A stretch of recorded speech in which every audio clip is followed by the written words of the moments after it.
ଜାନୁଆରୀ 12 ତାରିଖ ଜାତୀୟ ଯୁବ ଦିବସ ଭାବରେ ପାଳନ କରାଯାଏ।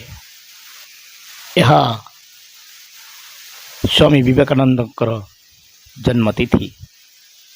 ସ୍ୱାମୀ ବିବେକାନନ୍ଦ, ଯାହାଙ୍କୁ ଭାରତ କାହିଁକି ବିଶ୍ୱର ଯୁବ ସମାଜର ଆଦର୍ଶ ଭାବରେ ଗ୍ରହଣ କରାଯାଏ, ତାଙ୍କରି ପୁଣ୍ୟ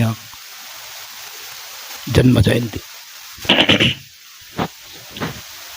ସ୍ୱାମୀ ବିବେକାନନ୍ଦ, ଯାହାଙ୍କର ପ୍ରକୃତ ନାମ ନରେନ୍ଦ୍ର ନାଥ ଦତ୍ତ, ଯିଏକି କଲିକତାରେ 12 ଜାନୁଆରୀ 1863 ମସିହାରେ ଜନ୍ମଗ୍ରହଣ କରିଥିଲେ ଏବଂ 4 ଜୁଲାଇ 1902 ମସିହାରେ ପରଲୋକ ହୋଇଥିଲା।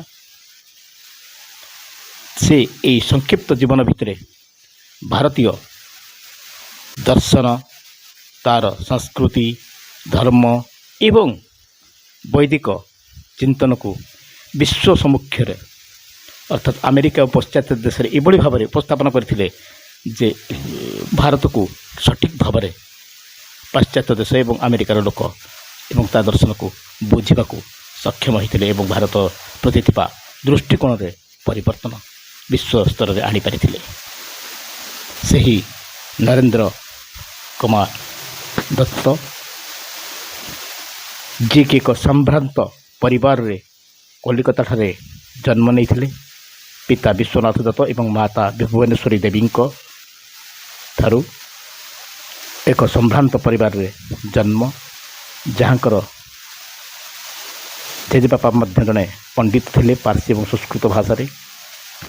ସେହି ପରିବାରରୁ ଆସି ସେ ଏକ ନୂତନ ଶକ୍ତି, ନୂତନ ଚିନ୍ତା ଚେତନା ଅଭ୍ୟୁଦୟ କରିଥିଲେ।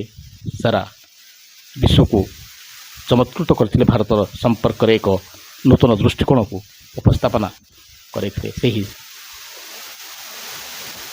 ସ୍ୱାମୀ ବିବେକାନନ୍ଦ, ଯିଏକି ତାଙ୍କର ଗୁରୁ ଥିଲେ ରାମକୃଷ୍ଣ ପରମହଂସ, ତାଙ୍କରି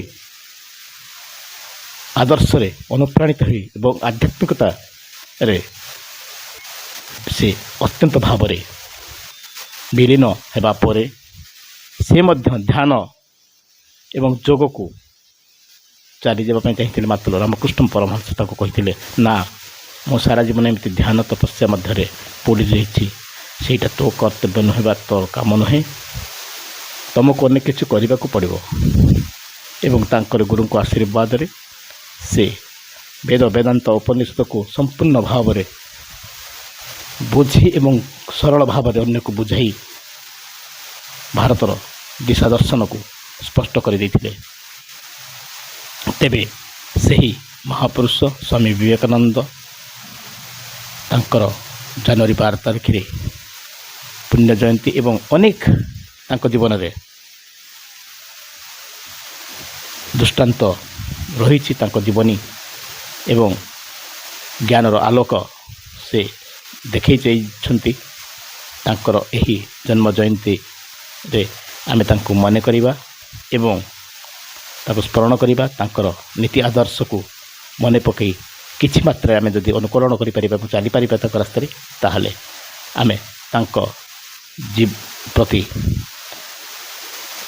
ଥିବା ଗଭୀର ଶ୍ରଦ୍ଧାଞ୍ଜଳି ଏବଂ ତାଙ୍କ ଆମେ ସଠିକ୍ ଭାବରେ ତାଙ୍କ ତ୍ୟାଗ ତପସ୍ୟାର ମୂଲ୍ୟ ଦେଇପାରିବା ବୋଲି